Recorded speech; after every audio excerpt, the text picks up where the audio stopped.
আসসালামু আলাইকুম ওয়া রাহমাতুল্লাহ। ইন্নাল হামদুলিল্লাহ ওয়াস সালাতু ওয়াসসালামু আলা রাসূলিল্লাহ। সুপ্রিয় শিক্ষার্থী, আমরা এতদিন ফার্সি ভাষায় ইসিম সম্পর্কে আলোচনা করার পর আজকে আলোচনা করব ফেল নিয়ে। ফেল মানে হচ্ছে ক্রিয়া অর্থাৎ কাজ, যে কোনো কাজে হচ্ছে ফেল। তো এই ফেলটা গঠন হয়, নির্গত হয় মাজদার থেকে।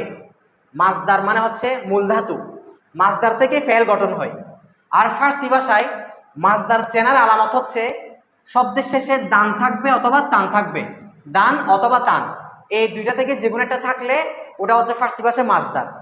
এমনিতে ফার্সি মাজদারের মূল চিহ্ন হচ্ছে নুনটা, কিন্তু শব্দের শেষে দান অথবা তান থাকলে আমরা এটা মাজদার হিসেবে চিনে নিব।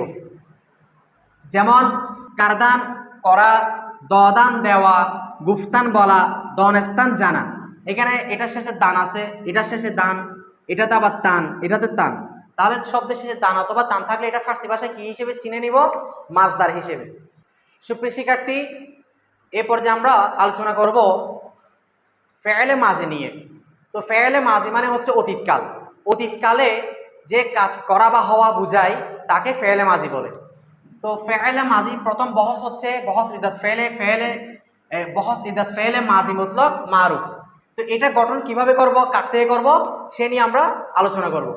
দেখেন, বহস মানে হচ্ছে আলোচনা, ইসবাত মানে হচ্ছে হাবাচক। ফেল কাজটা দুই ধরনের হতে পারে, হয়তো হাবাচক হবে, না হয় না বাচক হবে। তারপরে ফেল মানে কাজ, মাঝি মানে অতীতকাল, মুতলক মানে সাধারণ, অর্থাৎ সাধারণ অতীতকাল। অতীতে কোন একটা কাজ হয়েছে, এটা সাধারণভাবে, একেবারে বেশি দেরিও হয় নাই, আবার বেশি নিকটবর্তীও হয় নাই, সাধারণ অতীত। আর মারুফ মানে হচ্ছে কাজটা কে করছে, ফাইল অর্থাৎ কাজ কর্তাকে, সেটা জানা থাকবে। তো বহস ইজাত ফেলে মাজি মুতলক মারুফ, এটা গঠন হয় মাজদার থেকে। মাজদার আমি একটা দিয়ে দেখাচ্ছি, আপনারা আরো অন্যান্য যে মাজদার রয়েছে ফার্সি মাজদার, ওটা থেকে আরগুলা গঠন করে নেবেন। যেমন কারদান, দেখেন তো এটা শেষে দান আছে কিনা। তো দান অথবা তান থাকলে এটা হচ্ছে ফার্সি ভাষায় মাজদার। তো কারদান এটা মাজদার, এটার বাংলা অর্থ হচ্ছে করা। এই কারদান মাজদার থেকে আমরা এখন ফেলে মাজি মুতলক মারুফ গঠন করব। মাজদারের চিহ্ন হচ্ছে নুনটা। তো নুন যেটা মাজদারের চিহ্ন, এটা ফেলে দিলে ফার্সি ভাষায় ইজ্জত ফেলে মাজি মুতলক মারুফের ওয়াহেদ গায়েবের সিগা গঠিত হয়ে যাবে।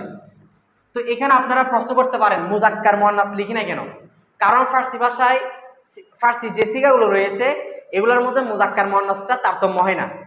আরেকটা বিষয়, ফার্সি ভাষায় বচন দুই ধরনের, ওয়াহেদ জম, এটা আগে আমরা আদতের মধ্যে পড়িয়েছি যে জম আদত হচ্ছে অর্থাৎ বচন হচ্ছে দুই ধরনের, ওয়াহেদ জম। সে কারণে এখানে সিগা কয়টা?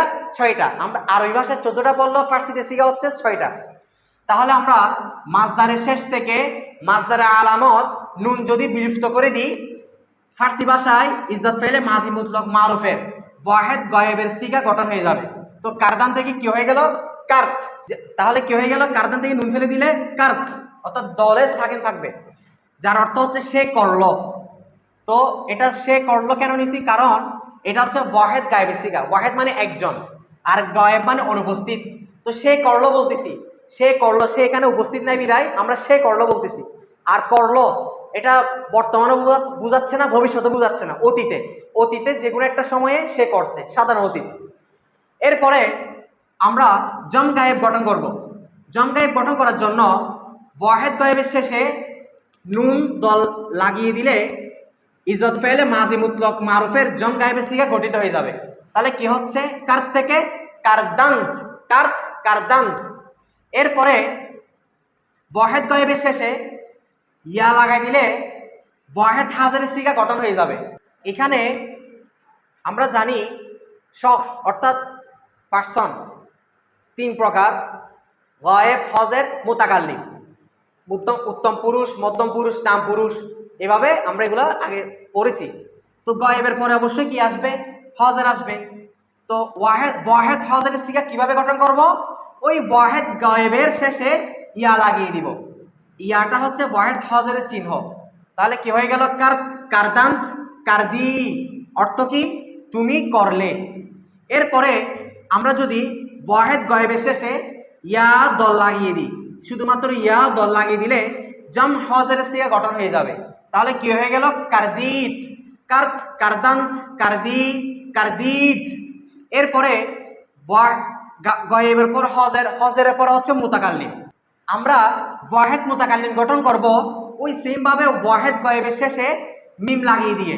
তো মিম লাগিয়ে দিলে কি হচ্ছে কারদাম, কারদাম। মিমটা হচ্ছে ওয়াহেদ মুতাকাল্লিমের আলামত। এরপরে ইজ্জত ফেলে মাজি মুতলক মারুফের জম মুতাকাল্লিমের সিগা গঠন করতে হলে ওই ওয়াহেদ গয়েবের শেষে ইয়া মিম লাগিয়ে দিব, কারদিম। আমরা এই ছয়টা সিগা এইভাবে গঠন করতে হবে। তাহলে সবাই একটু শুনুন সিগাগুলোর উচ্চারণ। কার্ত, কারদান্ত, কারদি, কারদিদ, কারদাম, কারদিম। এভাবে আরেকটা মাসদার মনে করেন গুফতান। গুফতান মাসদারটাকে কিভাবে আমরা মাজি মুতলক মারুফ গঠন করব? শেষে নুনটা ফেলে দিব। তো নুন ফেলে দিলে কি হয়? গুফত, গুফত, গুফতান্ত। নুন দল লাগিয়ে দিলে জম গায়েব। এরপরে ইয়া লাগিয়ে দিব ওয়াহেদ হজের গুফতি। এরপরে ইয়া দল লাগিয়ে দিব জমা হাজের গুফতিদ। এরপরে শুধুমাত্র মিম লাগিয়ে দিলে ওয়াহেদ মুতাকাল্লিম গুফতাম। এরপরে ইয়া মিম লাগিয়ে দিলে জম মুতাকাল্লিম গুফতিম। গুফত, গুফতান্ত, গুফতি, গুফতিদ, গুফতাম, গুফতিম। তো এগুলোর অর্থ কি হবে? সে করলো, তারা করলো, তুমি করলে, তোমরা করলে, আমি করলাম, আমরা করলাম। এ হচ্ছে বস ইজাত পেলে মাজি মুতলক মারুফের গঠন। সুপ্রিয় শিক্ষার্থী, এখন আমরা মুতলক মারুফের পরে মাজি মুতলক মাজহুল কিভাবে গঠন করতে হবে সেটা দেখব। এর আগে ছিল মাজি মুতলক মারুফ। মারুফ মানে কাজটা কে করছে সেটা জানা থাকবে বা জানা ছিল। এখন হচ্ছে মাজি মুতলক মাজহুল, কাজটা কে করছে জানা থাকবে না। যেমন আমি বলতেছি কি, তাকে সাহায্য করা হলো, তাকে সাহায্য করা হলো, কে করছে জানা নাই, কাকে করছে জানা আছে, আমাদের কে করছে জানা নাই। কে দ্বারা প্রশ্ন করলে কর্তা পাওয়া যায়, ফাইল পাওয়া যায়। তো আমরা বলতেছি কি তাকে সাহায্য করা হলো, এখানে কে করছে জানা নাই, তাহলে বুঝতে হবে এটা কোন ফেল, ফেলে মাজহুল। আর যদি বলি সে সাহায্য করলো, কে সাহায্য করলো? সে। এখানে কে সাহায্য করছে সেটা জানা আছে, কর্তা জানা আছে, আর এটা হচ্ছে ফেলে মারুফ। আমরা ফেলে মারুফ শেষ করছি। এখন হচ্ছে কিভাবে মুতলক মারুফ থেকে মুতলক মাজহুল গঠন করব সেটা দেখব। আমরা যদি মাজি মুতলক মারুফের শেষে হে প্লাস সুত লাগিয়ে দিই, ইসবাত পেলে মাজি মুতলক মাজহুল গঠন হয়ে যাবে।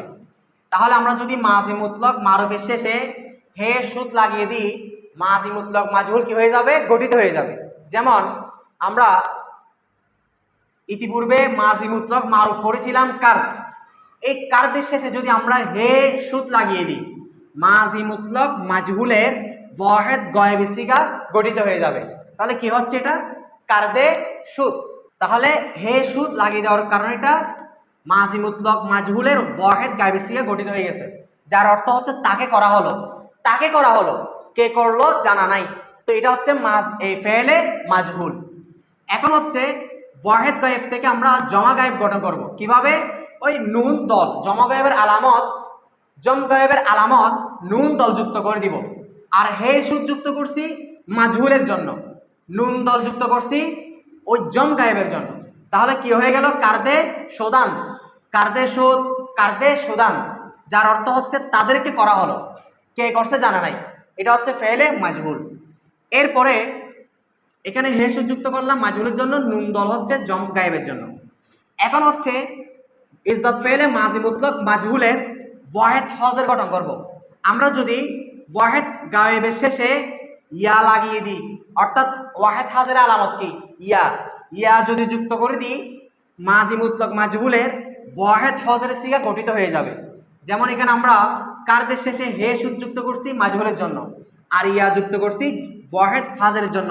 তাহলে কি হয়ে গেল? কারদে সুদি, কারদে সুদ, কারদে সুদান, কারদে সুদি।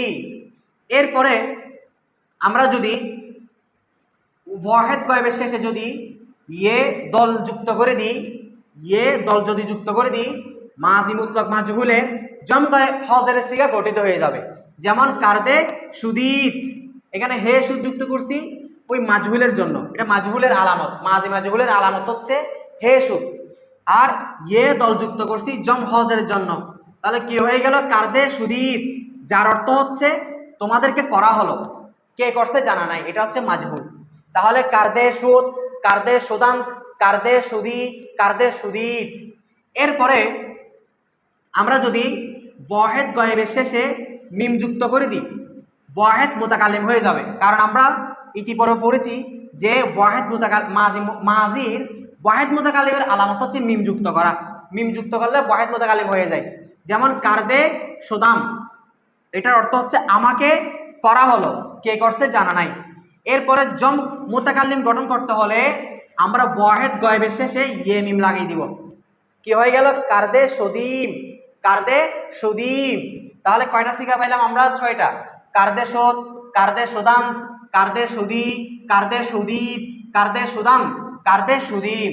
এ হচ্ছে বহস ইজাত ফেলে মাজি মুতলক মাজহুলের 6টা সিগা।